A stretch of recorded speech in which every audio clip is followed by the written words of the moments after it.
Bismillahirrahmanirrahim. Assalamualaikum dan salam sejahtera.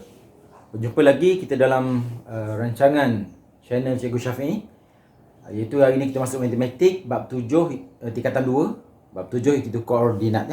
Jadi koordinat kita tahu, kalau kita biasa bermain dengan apps Waze ataupun Google Maps, dia akan nyatakan koordinat location yang kita nak pergi dan dia direction terus ke location. Jadi itu pada permukaan bumi kita ada longitude dan latitude.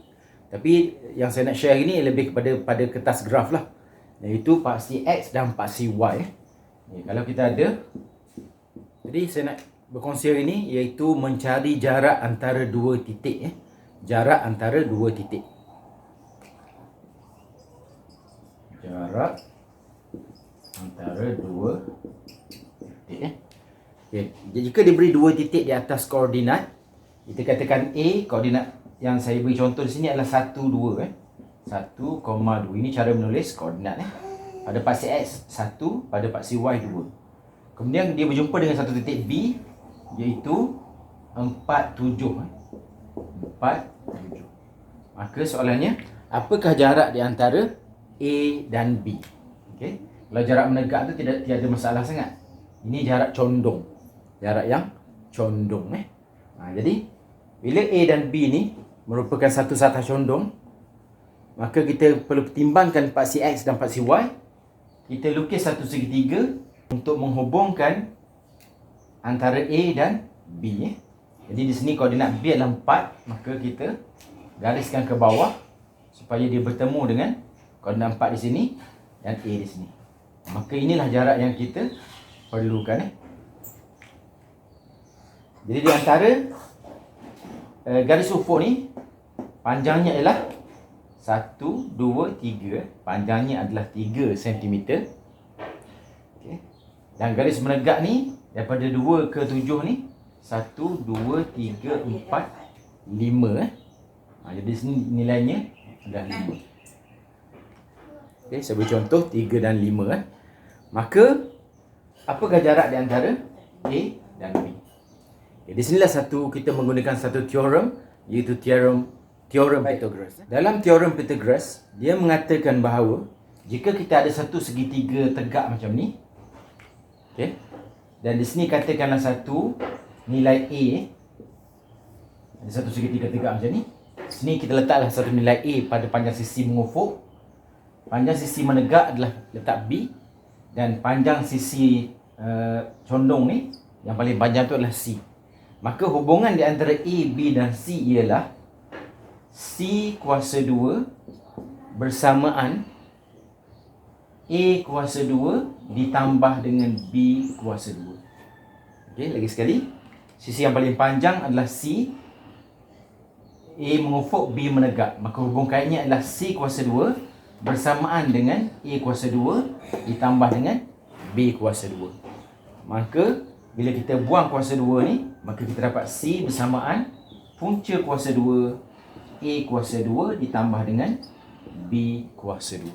Inilah asal-usul ataupun formula yang paling popular dalam teorem Pythagoras. Jika merujuk pada isu kita di sini, nilai A yang saya tunjuk contoh di sini adalah 3 dan nilai B di sini adalah 5. Maka cuba kita gantikan dalam nilai C. Apakah nilai C di sini? Maka C adalah punca kuasa 2 3, A adalah 3, 3 kuasa 2 ditambah dengan 5 kuasa 2. Okey. Maka jawapannya akan jadi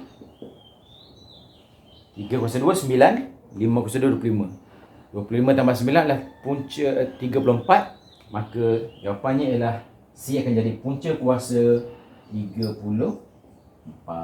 Okey.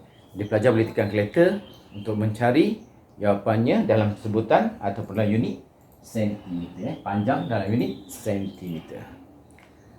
Saya salin dan cuba dulu untuk contoh yang pertama. Baik, satu lagi contoh. Jika soalan tidak memberikan nilai, tidak melukiskan paksi Y dan paksi X, jadi kita macam mana kita nak cari jarak di antara A ke B pada paksi mengufuk? Macam mana jadi dari A ke B pada paksi menegak?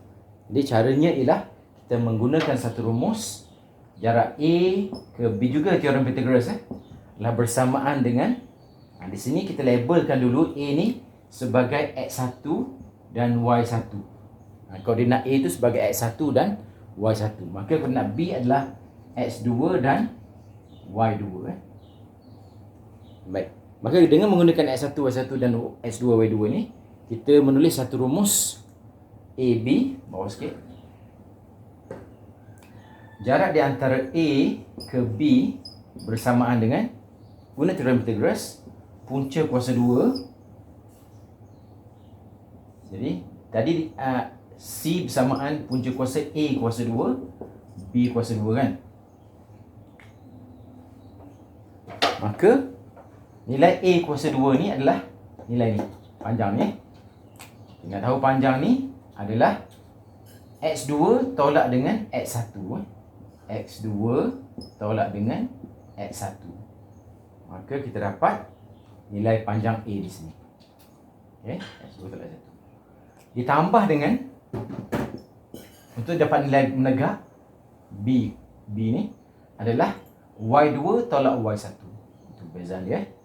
Y2 tolak Y1. Maka kita akan dapat di sini, cuba gantikan nilai punca kuasa 2. X2 adalah 4. 4 tolak dengan 1 kuasa 2 kuasa 2 kuasa 2. 4 tolak 1 kuasa 2 ditambah dengan Y2 ialah 7. 7 tolak 2 kuasa 2. Maka kita dapat nilai di sini punca kuasa 2 5 kuasa 2 tambah dengan 3 kuasa 2 ditambah dengan 5 kuasa. Maka jawapan yang sama kita dapat, iaitu kita akan dapat punca kuasa 34. Okey, jadi cuba buat latihan yang saya akan berikan selepas ini. Don't give up study, terus ber-PDPR. Kita tak tahu PDPR kita sampai bila. Jadi kita enjoy every day, enjoy belajar, menelaah sendiri. Dan inilah apa yang berlaku pada calon persendirian SPM yang mengambil kertas peperiksaan sendiri-sendiri, dia hanya berperiksa saja. Jadi pembelajaran kendiri itu sangat penting dan kebanyakan calon persendirian ini lebih cemerlang daripada calon-calon yang berada di sekolah. Okey, jadi itu saja. Teruskan belajar. Terima kasih kerana sudi menonton. Sila like dan subscribe untuk mendapatkan video yang lebih menarik pada masa akan datang. Okey, terima kasih. Bye. Assalamualaikum. Bismillahirrahmanirrahim. Assalamualaikum dan salam sejahtera. Bertemu lagi kita dalam ya Allah.